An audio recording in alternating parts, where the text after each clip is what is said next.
Hi, everyone, and welcome back to The Process. Today's episode spotlights a conversation between Alfred Goff and Miles Millar, the co-creators and co-showrunners of Netflix's smash hit Wednesday, and the Emmy and Grammy-winning music legend, composer Danny Elfman. Please enjoy.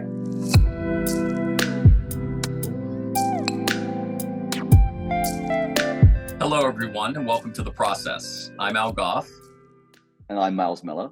And we're the creators, executive producers, and showrunners of Netflix's Wednesday. And we're pleased to be here today for a conversation with the legendary Emmy and Grammy award-winning composer, Danny Elfman. Hi, Danny. Hi. Thank you for having me. Oh, this is amazing.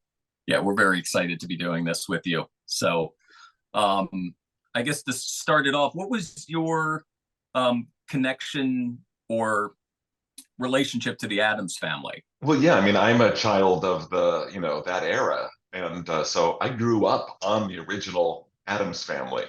It was definitely like a part of my young DNA. I couldn't even tell you what years it played. Do you know? We saw it in reruns as kids. Right, exactly.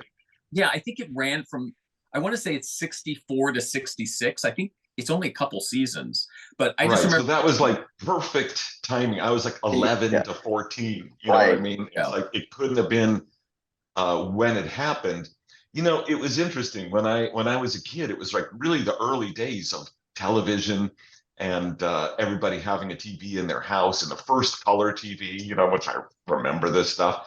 And so getting these early shows of the Addams Family and the Munsters and the original Batman, it was such a huge deal for us, because obviously, a young person can't fathom what it's like only having like 3 channels and, like a very few number of choices. So when something came out that was really caught your attention, it was a big deal. So when the Addams Family would play, it was like, oh, we're going to have a TV dinner and watch the Addams Family. It was that kind of event. You know what I mean?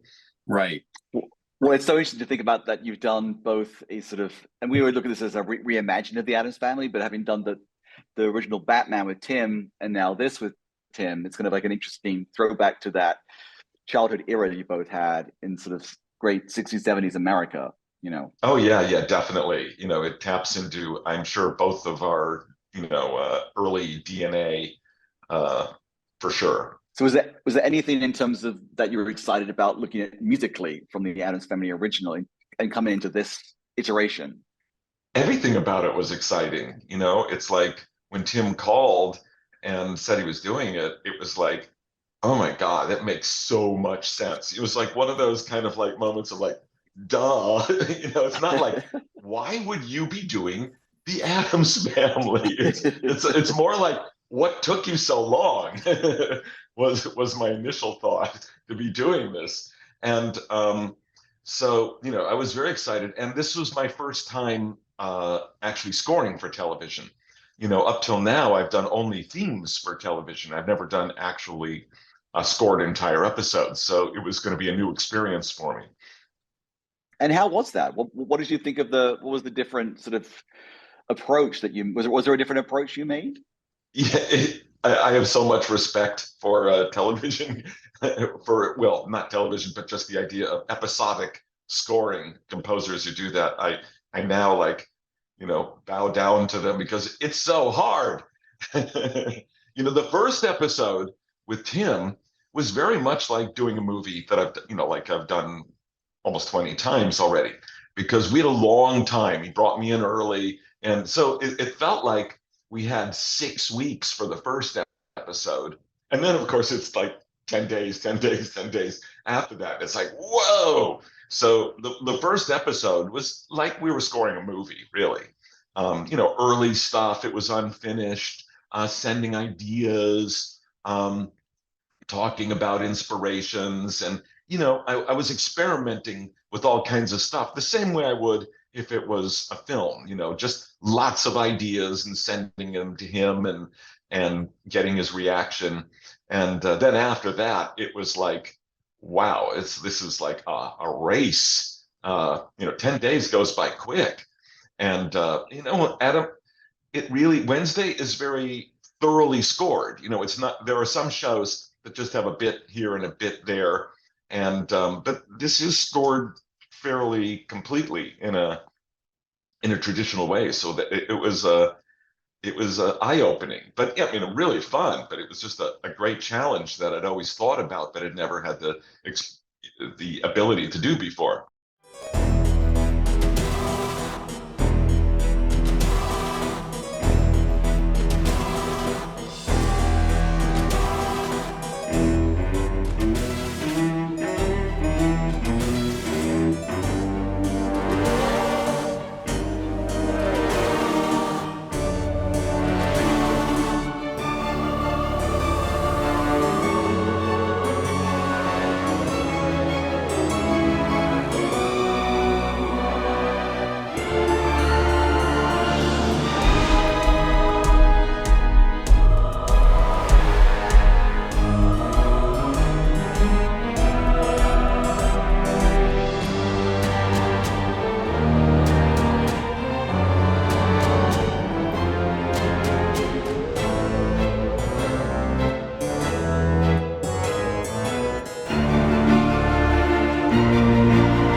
Much more traditionally like a movie score than it is a TV score, which often becomes like sludge or just like tones. This is much more, you know, thematic and melodic in terms of what it's trying to do and say.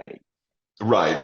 And it also made me understand why I hear in so many episodic things just like synth pads and stuff, because okay, they're really easy just to put in some synthetic sounds. It's harder to actually score it, get it played, and then get it in. But I'm curious what it's like being a showrunner, to be, you know, running this, and how you figure out your pacing for each episode. So if you don't mind me switching on you guys, I mean, what is that like? That just seems like really hard and intense to me. Well, we've always, our shows have always had a lot of, we call it propulsion. You know, we always like to have a lot of story, and we like to keep things moving. I think because as viewers, we get easily bored. And so that's something, you know, when we break the story, we usually do a full outline first. So it's about 15 pages, and we have all the scenes and everything's, you know, it's kind of worked out in that form, and which actually gives us the freedom when we go to write to then try different avenues and different things.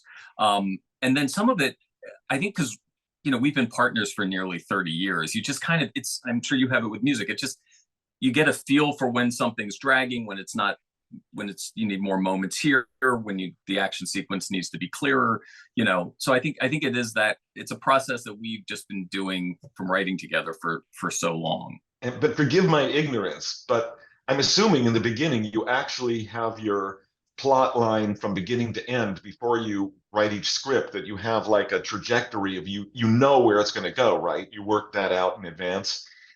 Yeah, I mean, particularly, and this is our first murder mystery, so we had to know who murdered who and who was going to be revealed ultimately in sort of Agatha Christie kind of way at the end. And how you pace the reveals and all that. Yeah. And, that was something that was because we were afraid, oh, were people going to guess? You know what I mean? Like through in the scripts, and then once you obviously, you know, once you shoot it and you put it together, you're like, oh, is this too obvious, or is that too obvious, or do we need more? You know, so it was something that we kind of worked through, and thankfully, I think you know, they test the first episode. But right. Miles and I were like, well, why shouldn't we test all of them to make sure the mystery works? And it's not something they did. So Miles did a sort of a test screening for, I think, the toughest audience, which is teenage girls who can figure out any. And Miles did it with his daughter and her friends.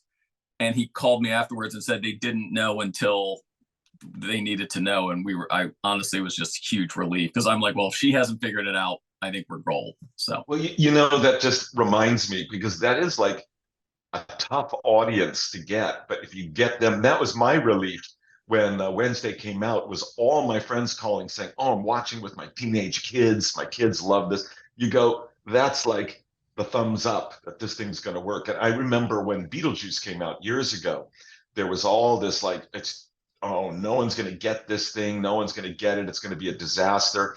And the first week it opened, my daughter was telling me at the elementary school, all the kids were talking about it in class the next day. And I said, that's all I need to know. This thing is gonna do well, because like the kids are talking about it. It's like, have you seen Beetlejuice? And it's like that same vibe I was getting when Wednesday came out. There was all this, oh my God, have you seen Wednesday? It's so cool. And that's a tough one. It's really a tough nut to crack. So my compliments in managing to pull that off. You will love Nevermore, won't you, Tish? Of course you will. It's the perfect school for her. Why? Because it was the perfect school for you? I have no interest in following in your footsteps, becoming captain of the fencing team, queen of the dark prom, president of the Seance Society. I merely meant that finally you will be among peers who understand you.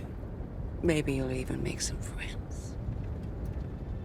Nevermore is like no other boarding school.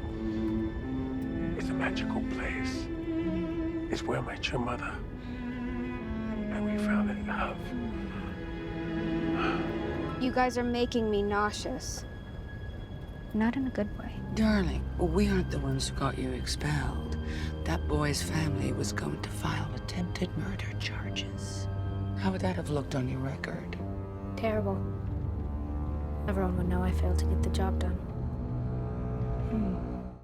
We always thought the show would do well in terms of we're proud of the show. Let's say that, but what's really fascinating, Danny, is the multi-generations in terms of seems to appeal to lots of everybody basically in terms of the demographics and things. I think it's rare that something can do that. It's not something. Yeah, no, it's absolutely correct. Yeah, it's hard to pull that off. And of course, I'm always the eternal pessimist. So I'm this is just never going to work. Who's this for? I'm the one who said, no one's going to like this movie, Batman. It's just so weird and dark. No one's going to like this thing. And Alice in Wonderland, it's just so weird. And so no one's going to watch this thing. So I'm always like the naysayer of like, this thing's weird. Who's going to watch it? Who's going to see it? And then, of course, I'm secretly an optimist, but I like to bury it under like the layers of like, oh, what's the point? It's all doomed. No one's going to like it. And then I'm very happy, of course, when they do. But that's how I prep myself for disaster every time,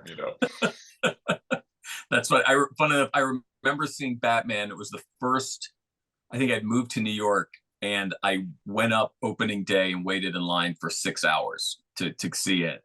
And Alice in Wonderland, I was in Beijing and saw it in Beijing, which was crazy to see it with a Chinese, and they loved it and totally got it. So Miles and I have been partners for almost 30 years. You and Tim have been working together for almost 40. Almost 40, yeah. Yeah. What is, obviously, as partners, we started right out of film school, and, you and Tim, Pee-wee was both of your first movies, right? Scoring right. and exactly directing. Right. Uh-huh. How is the process? How is it? It's an incredible partnership. It's one for the ages, but how has it evolved over the decades? It's still actually remarkably similar. It's funny how people will say to me, oh my God, things must be so simple. You and Tim must have this shorthand, just know each other. And I go, absolutely not. Tim is almost as much of a mystery to me now as he was, 38 years ago. We have so much in common, and we bonded very quickly. We were both monster kids that grew up on the same stuff. We grew up on Roger Corman and Hammer horror films, and his idol was Vincent Price, and mine was Peter Lorre. So we definitely had all this overlap, but I never know what's really going on in his head. So whenever I play music for him the first time, I'm still biting my nails, because it's like, I don't know if he's going to, when he's sitting in the room with me, which we've done many times, he tends to have two reactions. One is he's kind of pulling his hair, and it's like, that's not good. And he's looking uninspected. And the other is he's listening and he's nodding his head a little bit, a tiny little nod. And it's like, yes, that's good. We like that. But he never talks about music then or now when we're starting, or very rarely. it's like when between Wednesday and Pee-wee,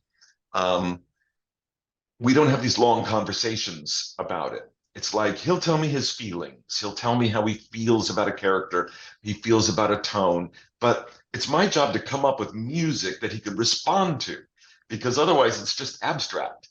And I'll then what I do is I'll always come up with lots of ideas, and I'll see what he responds to, because it's very often not what I expect. In fact, even when I'm doing cues in a movie, I'll do like, okay, I got my main theme, and here's a cue, and here's how I've laid it out for him, and here's an alternative. I could do it this way. And then there's maybe a third or fourth idea that's totally left field that is most likely just going to have him go, what the hell was that? But about 1 out of 4 times he goes, that's good, let's use it. So I really learned never to really anticipate Tim. Of course, I love working with him, and he's given me such rich landscapes to work in, and it's just wonderful. And this was no exception. I knew that approaching Wednesday, we were going into familiar ground, and yet at the same time, we needed to give it its own identity, as which was your wishes also, And the beauty of making a nod to the original is that when we wanted to, it was so simple. All I ever had to do was, that's it.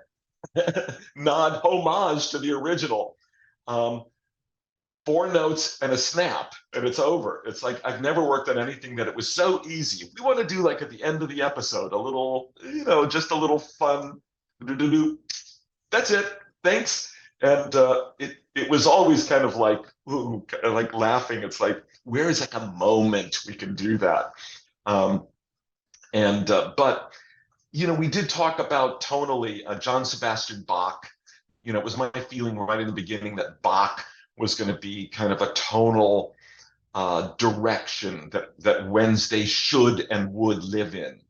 And so that kind of sense of kind of heavy, but, finding the light side of heavy, then is my job. But, starting with this weight, and pleasure of doing the theme was that I really wanted to make it muscular, like kind of Bach-like, but with a real bang to it, just almost like a little bit rock and roll in a way. And I was crossing my fingers that Tim would buy into that, because, he could have just said, no, all wrong. But fortunately, he was like, oh, okay, yeah. And then, of course, you guys, heard it. And then it seems like we were kind of out the gate with at least a place to start. And I love working thematically, so coming up with the little themes and counter themes is so important to me, because that's how I view scoring. In that sense, it's no different episodic television or film. It's exactly the same. You're still finding things that will carry moment to moment, scene to scene, or in the case of episodic, episode to episode. I got you a little something. W. M. Our initials. It's made of obsidian, which Aztec priests used to conjure visions. It's a symbol of our connection. Which one of your spirits suggested this toe-curling tchotchke? I am not you, Mother. I will never fall in love, or be a housewife, or have a family. I'm told girls your age say hurtful things. I shouldn't take it to heart. Fortunately, you don't have one. Finally, a kind word for your mother. Well, can I turn the table on you again? Yeah. The casting was so inspired, and I'm just wondering, like, how you pulled in, because I don't think there's a better Wednesday than Jenny Ortega could have been. I'm not sure how you found her. And I know that Catherine Zeta-Jones and Luis Guzman, first I was shocked when I saw Luis Guzman because he looked so different than, I can't remember his name. Raul Julia. No, I was thinking of the television show. John Aston. John Aston. Yeah. John Aston, yes. Yeah. And but then I remembered, no. There's the Charles Adams original images, and I went and looked at those, and I go, this is exactly what he should look like, because that's where they took the greatest liberty in the TV show and then the film, was really turning Gomez into a more suave, sexy, kind of guy. But in Charles Adams' version, he's kind of small and kind of interesting looking, in a very different way. So I realized immediately that it seemed to me that you were going right to the source for inspiration. Am I off?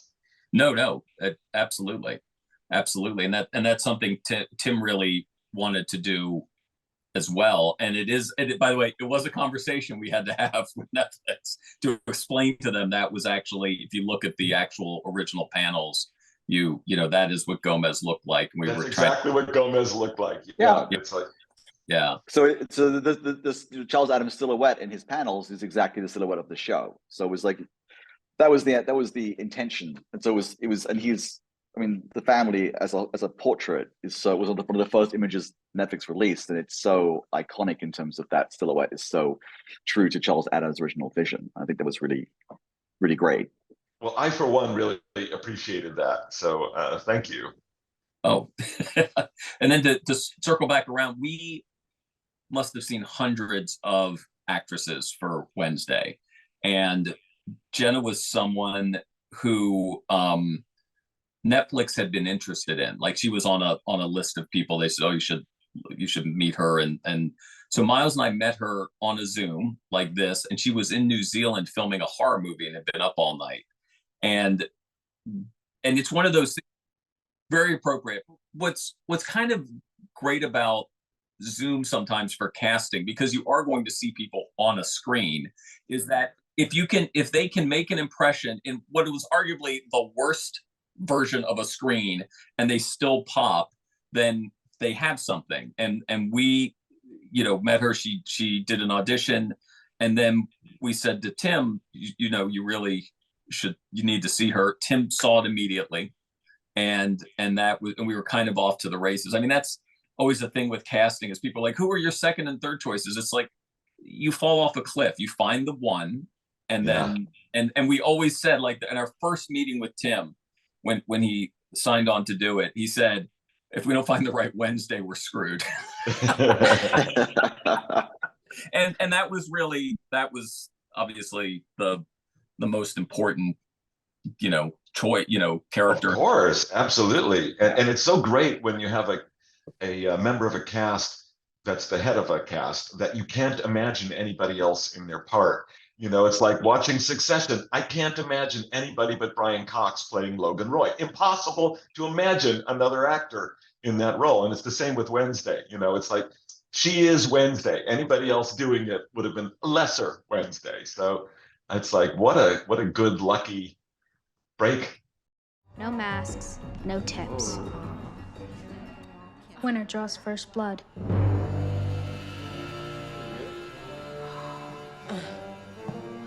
It's your decision, Bianca. Let's see if you bleed in black and white.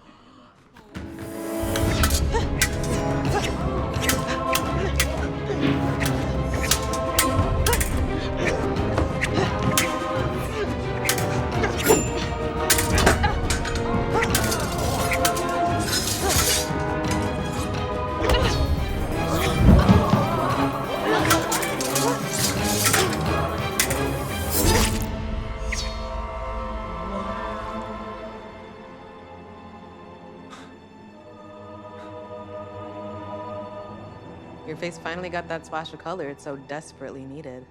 We would say with the rest of the cast, I mean, when you have Tim Burton directing, you do kind of get who you really want. Like, the wish list becomes the list. Yeah. So that was also not that Tim always, he doesn't necessarily believe that, because sometimes you should just use my name. It can make things happen. It's like, really, Tim? Really? He literally said that to us one time. I think it was we were meeting Gwendolyn. He was like, we really need to get her. We're like, Tim, we're gonna set up a Zoom and you know, I know she's excited about it. He goes, well, he literally goes, well, use my name. It sometimes works. And we're like, we've already done it. And yes, it does. Well, we happened to mention it just in passing. Yeah. Well, you know, what's funny is when we started, you know, when we were casting for the, you know, for the kids and everything in the school, we finally realized we set up a system because, you know, they come on, they'd see Tim. This is for the casting sessions. For the casting session, they'd silently freak out. They kind of do the audition, and Tim goes, "Okay, thanks." We move on, and we said to Tim, we said, "Here's what we'll do. We'll introduce. They'll read it once. Let's let them read it again. If you have notes, give notes. If you don't, we'll just have 2 reads of it. But that way, at least allow them to kind of get over the shock of, oh my God, there's Tim Burton on my screen." So. I can't even imagine the week-to-week challenges of getting that kind of show done. I just know that how hard it is doing the music, but I can only imagine that, you know, putting it all together, one after another, just must be a huge workload. Yeah, no, it is. And we were shooting in Romania, which gave us everything we needed. Like the show would not be the show without Romania. But it did have its challenges, 2 of which being COVID and the war in Ukraine.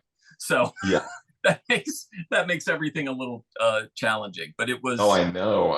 Incredible that you were able to pull that off. And that's why it's really the only Tim Burton thing I've never visited the set. You know, everything else he's done, I'll always go to the set at some point and just hang out. You know, I love being a fly on the wall when he's shooting. You know, I'll be doing that in a couple of months, as you may know. Yeah. On another Tim Burton project. But can I just ask you how you met Tim and how that came together? We had a Zoom room during COVID, so it was kind of the early. Literally, we started the Zoom room for this project the week after lockdown, which seems very appropriate for a Wednesday Addams show during a global pandemic. So we had written the first episode, and we had a few more. And before we went out and sold it, we hadn't sold it yet. And we always wanted Tim. Tim was always our first choice, and we were told by everybody, Tim's never done television. You know, he won't do this. And we're like, well, if we don't ask, the answer's no. So we got it to his agent, and who read it and really liked it, and got it to Tim. So we had sent him the script and thought, okay, we may never hear back. And then literally 4 days later, because it was right around Memorial Day weekend of 2020, we got a text, and he goes, from our agent going, "You're never going to believe this. Tim read the script. He loved it. He wants to talk to you guys." So we're like, "Oh, great. Well, they'll set up a Zoom." And they're like, "Yeah, no, Tim doesn't do that." He hadn't done it yet, right? That was all new for all of us. So they literally gave us his personal phone number and said, because he's in London, said FaceTime him tomorrow night at 5:00 London time. And that's what we did. And of course, Miles tells when we called him, he's in his place in Oxford, and he's in his dinosaur. He's got this amazing garden with these life-size dinosaur models. So he's wandering around these dinosaurs, talking to us about Wednesday Addams, who he said would have been his main crush in high school. And it was like, it felt for him inevitable that we'd written the script for him, which we hadn't, but it was like, it was just so interesting in terms of, he'd been a water polo player in high school in Burbank, and so many things resonated with him with the script. So it was just, but it was like all things. It seems inevitable now, but it was far from certain a lot of the time. It feels like a no-brainer, but it was never a no-brainer. Right. No, of course. Yeah. Nothing ever is really. Yeah. No. And we thought, does he want to do, we'd like, Tim, would you just want to do the first one? And he's like, no, I want to do all of them. We're like, okay, great. I think also the idea of long form storytelling really interested him, and he hadn't done it before. So I think there was also that. And that's like you, Danny. It's interesting. Neither of you had done long form before in terms of so it's like, I guess, you've done so much in your career. You've done everything really. What's your next? What's your next thing you want to do in terms of, is there something that you haven't done that you think musically oh, that would be great? The list is so long, it's ridiculous of the things I still want to do. if only I could live for another, 100 years. But I don't know. I just love moving a lot, like moving around. So, 8 years ago, I made the decision to kind of split my years between classical music and film music. So I'm kind of balancing out both. And then 3 years ago, added rock and roll back into it. So now it's gotten exceptionally complicated, figuring out what I'm doing. But it's pretty funny because, like, literally right now, I got three things on my computer. One of them is writing monster music for a Universal theme park called Dark World in Orlando, Florida. That's like a monster park. Frankenstein, Dracula, the Mummy, all these characters, and it's like obviously that's in my wheelhouse, but it's like pure just monster music, and it's so much fun. And then I've just finished a classical trio for voice, violin, and piano, which I'm just putting the finishing touches on now simultaneously. And then at the same time, when I had a few minutes in there, I started a few new kind of crazy songs. So I got my guitar out and my mic, and I'm, kind of screaming in my mic late at night, making my wife go, "Oh my God, what's going on in there?" And so it's interesting that all three of these, just in the last 30 days, I've been working on these three different projects in this way and I realize I'm happy that way, where I can really move from one extreme, to the other. Yeah, no, we tend to kind of do the same thing. We have the show and then try to work on a feature or come up with another idea for a show. Sometimes just to just to keep away from the pain of what you're working on. You're like, what if we had something new? No expectations. It'd be great. Yeah, exactly. I feel that. Yeah, totally. But yeah, it's just how to keep yourself fresh is really always the trick for anybody with a long career. It's real easy, for me after 100 or 110 films or something, just to kind of coast on, all right, I got this certain kind of thing, and I'll get a couple of films every year, and that's what I do, and rest on my, past.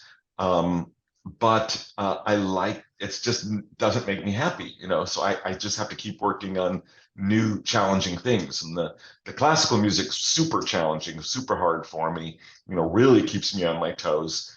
And then of course returning to, singing and playing and doing that after, a 27 or 28 year absence, or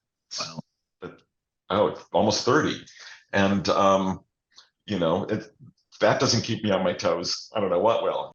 Speaking of monsters with sharp claws, could you get this to your roomie? Put in a good word for me. I hear she's still sans date for the Raven. Eugene. I know the chances of her asking me are next to zero, but I don't care. I'll keep putting myself out there until Enid finally sees me. And if she never does? She will. I'm playing the long game. My mom say people appreciate me when I'm older. I know they're probably just trying to make me feel better, but... Listen, people like me and you were different. We're original thinkers, intrepid outliers in this vast cesspool of adolescence. We don't need these inane rites of passage to validate who we are. So, you're not going to the Raven either? Actually, I am. Maybe you could talk about the instrumentation, Danny, for the instruments you used and the thought process behind the main title. Well, instrumentation for the main title, I mean, it was pretty simple because, we had this kind of heavy Bach orchestral kind of presence, and that was going to be full orchestra. I really wanted to use a choir to give it big weight, but then obviously I love doing choir anyhow, but to use kind of a heavy choir. But then what Tim allowed me to do is also to really lay in some weight. So I put in some big drums, buried in there was a little bit of electric guitar that I was playing, and synthesizer sounds that just gave it a little more of a contemporary edge to, a whatever 18th century-ish kind of form to the music. And there was definitely the intentional use of the harpsichord for the obvious reason that the harpsichord is homage to the original, and the cello is the homage to the new. So these are the two instruments that I knew when I started I want to write for harpsichord and cello. Cello is the new Wednesday, as we see her now, is, cello is a big part of her life. And the harpsichord is just that sonic connection to those who grew up on the television show and whatnot, that just to hear the sound in there, because it wasn't playing an Addams Family like theme, but you could still feel that there was a harpsichord kind of in there. And I threw in a little bit of theremin just for good measure. So since I've got everything with the kitchen sink, I might as well throw in the kitchen sink and do a little bit of theremin also. And It's that's definitely just a Tim thing, Tim and I, go back with the theremin. If there's ever a chance to use a theremin, and for the audience, theremin is that kind of horror sci-fi sound from the 60s where it goes, for Mars Attack.